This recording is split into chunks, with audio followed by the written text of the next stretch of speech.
بسم اللہ الرحمن الرحیم اليوم اکملت لکم دینکم واتممت علیکم نعمتی ورضیت لکم الاسلام دینا۔ جناب قائد محترم امیر محترم حضرت علامہ پروفیسر ساجد میر صاحب، وقار علماء کرام، سرکار دوست، یقیناً آپ قائد محترم کا بھی اور علماء کرام کے خطابات کافی دیر سے سماعت فرما رہے ہیں۔ عقیدہ ختم نبوت ضروریات دین میں داخل اور شامل۔ کوئی شخص اس وقت تک مسلمان نہیں ہو سکتا جب تک رسول رحمت صلی اللہ علیہ وسلم رسول کے ساتھ ساتھ آخری رسول تسلیم نہ۔ حدیث پاک ہے صحیح مسلم، آپ نے فرمایا جس یہودی اور عیسائی کے کان میں یہ آواز پہنچ کہ میں محمد صلی اللہ علیہ وسلم نے نبوت کا نبی ہونے کا اعلان کر دیا، پھر وہ مجھ پر ایمان نہ لائے تو ایسا شخص جہنم میں جائے۔ نبی علیہ السلام اس بات کی خبر دے دی تھی کہ میرے بعد 30 یا اس سے بھی زیادہ، بعض روایات میں 30 اور اس سے اوپر 30 اور اس سے زیادہ کے الفاظ بھی موجود ہیں۔ فرمایا 30 یا اس سے بھی زیادہ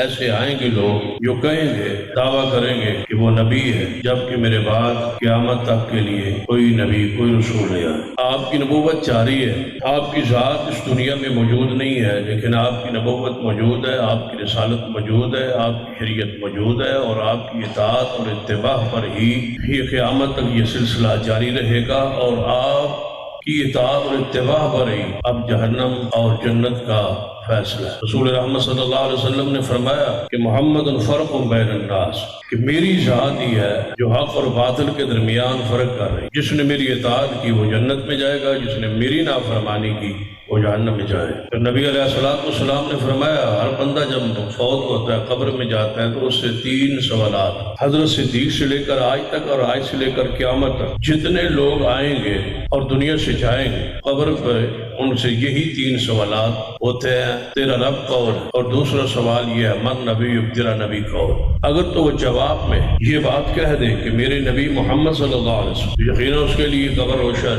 گویا آپ کے بعد کسی کے بارے میں سوال نہیں ہو۔ دنیا میں کیسے ہو، قبر میں بھی سوال، قبر میں بھی آپ کی نبوت کا، آپ کی رسالت کا اقرار قبر میں بھی کرے گا۔ گویا یہ ایسا عقیدہ ہے جس کے بارے میں قبر میں پوچھا جا رہا ہے، معمولی عقیدہ نہیں ہے جس سے بندہ چھوڑ دے یا جس کی طرف بندہ توجہ نہ کرے یا پرواہ نہ کرے۔ یہ ایسا عظیم عقیدہ ہے کہ قبر کے اندر بھی پوچھا جا رہا ہے کہ تیرا نبی کون ہے، تیرا رسول کون۔ اور میں کہا کرتا ہوں یقیناً جب مرزا مرا ہوگا تو قبر میں گیا ہوگا تو اس سے پوچھا گیا ہوگا کہ تیرا نبی کون ہے۔ پھر آپ ذرا سوچیں وہاں کیا ہوا ہوگا جب اس نے کہا ہوگا، توجہ ہے آپ؟ اب بتائیں کہ وہ جواب اس کا کیا ہو کہ میں نبی ہوں خود نہ ہو سکوں، یا کہے گا کہ ہاں لا ادری۔ صبر کریں پھر قبر میں حالت اور کیفیت کیا ہو۔ قبر کے اندر سوال ہے، ضروری ہے، لازم ہے کہ ختم نبوت کا اقرار کرے کہ میرے نبی محمد صلی اللہ علیہ وسلم۔ جب اس کے بارے میں سوال ہی نہیں، حضور کے بعد کسی کے بارے میں قبر میں پوچھے نہیں جائے گا، کوئی اور جواب ہی نہیں ہو سکتا، تو پھر یہ کیسے ہو سکتا ہے کہ کوئی اور نبی اور کوئی اور رسول حضور کے بعد قیامت تک آئے؟ یہ عقیدہ اتنا عام ہے کہ ابھی آدم علیہ السلام دنیا میں نہیں آئے تھے، نہیں بنائے گئے تھے۔ رسول رحمت صلی اللہ علیہ وسلم نے فرمایا ابھی اپنے جسد اور روح کے درمیان، اپنے مٹی اور روح کے درمیان تھے حضرت آدم علیہ السلام، یعنی ابھی بنے نہیں تھے، تو اللہ کے ہاں یہ لکھا ہوا تھا کہ محمد مصطفیٰ آخری نبی، آخری رسول۔ اسی طرح قیامت والے دن اسی عقیدے کا اظہار ہوگا جب سیدنا عیسیٰ ابن مریم فرمائیں گے، جب ساری دنیا مختلف انبیاء علیہ السلام کے پاس جائے گی۔ مشہور حدیث ہے کہ حضرت آدم علیہ السلام کے پاس کہ ہماری سفارش کریں، اللہ تبارک و تعالیٰ حساب و کتاب کو شروع فرما، آپ یہی فرمائیں گے اذهبوا الی غیری، میرے علاوہ کسی اور کے پاس جاؤ۔ اسی طرح حضرت نوح علیہ السلام فرمائیں، یہی الفاظ حضرت ابراہیم علیہ السلام کے بارے میں جب عیسیٰ ابن مریم کے پاس آئیں گے تو وہ یہی فرمائیں گے اذهبوا الی محمد صلی اللہ علیہ وسلم۔ آج یہ الفاظ، یہ مقام، یہ شان، یہ عزت عظمت ہے تو محمد مصطفیٰ صلی اللہ علیہ وسلم کی ہے۔ ان کے پاس جائیں اور وہ آپ کے پاس سفارش کریں گے، کیوں کہ وہ اللہ کے آخری رسول، آخری نبی۔ گویا میدان معاشر میں بھی اسی عقیدے کا اظہار ہوگا، ختم نبوت کے عقیدے کا بیان ہوگا، چرچا ہوگا، اور عیسیٰ ابن مریم ساری دنیا کو یہ کہیں گے کہ محمد مصطفیٰ کے پاس جائیں، وہی اللہ کے آخری نبی، آخری رسول ہے۔ تو نبوت آپ کی ذات پر ختم ہو چکی ہے۔ نبی علیہ السلام نے فرمایا تھا جب مسیلمہ کذاب کی طرف سے 2 بندے آئے تھے قاصد بن، تو نبی علیہ السلام نے ان سے پوچھا تھا کہ آپ کا مسیلمہ کے بارے میں کیا نظریہ، کیا عقیدہ ہے؟ تو انہوں نے کہا تھا کہ وہ اللہ کے نعوذ باللہ، وہ اللہ کے نبی، ہمارا یہ ایمان ہے، یہ ہمارا عقیدہ ہے۔ نبی علیہ السلام نے کیا فرمایا کہ آپ کے بارے میں کوئی مشاورت کریں، آپ کے بارے میں کوئی میٹنگ یا اجلاس کریں، اسی وقت آپ نے فرما دیا تھا اگر یہ قانون نہ ہوتا کہ سفیروں کو کچھ نہیں کہا جاتا، قاصدوں کو کچھ نہیں کہا جاتا، تو میں محمد صلی اللہ علیہ وسلم تمہاری گردنیں اتروا دیتا۔ گویا ختم نبوت کا عقیدہ ایمانیات کے اندر ہے کہ جس شخص نے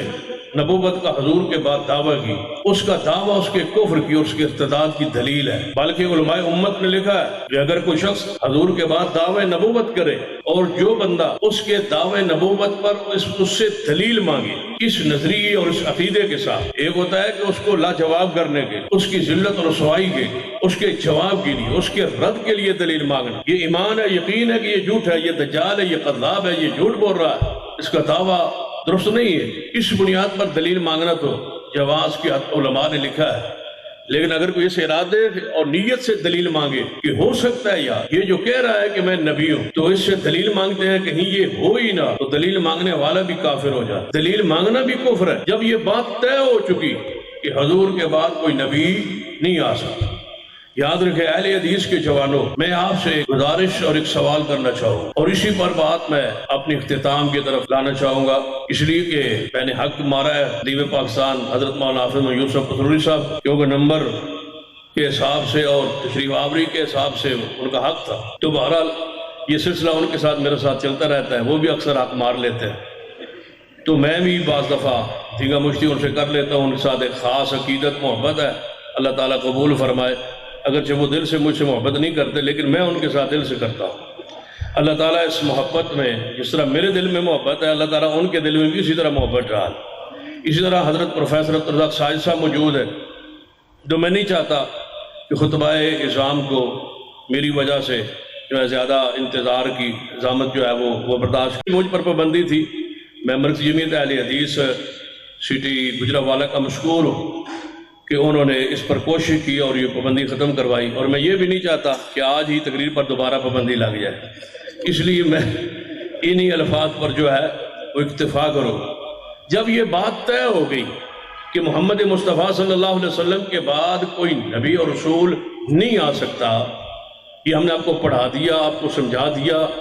اور ساری امت کا یہ عقیدہ بن گیا، تو اب کوئی اگر دعویٰ کرے کہ میں نبی ہوں تو اس سے دلیل مانگنا اور اس کی طرف توجہ کرنا اور اس کے دلائل پہ غور کرنا سوائے کفر کے اور کیا ہو سکتا ہے؟ جب طے ہو گئی، بات طے ہو گئی کہ محمد مصطفیٰ کے بعد کوئی نبی اور رسول آ سکتا ہی نہیں، یہ پڑھا دیا، یہ سمجھا دیا، اب کوئی بندہ کہے کہ یار فلاں بندہ نبوت کا دعویٰ کر رہا ہے، یہ مرزے نے کیا ہے،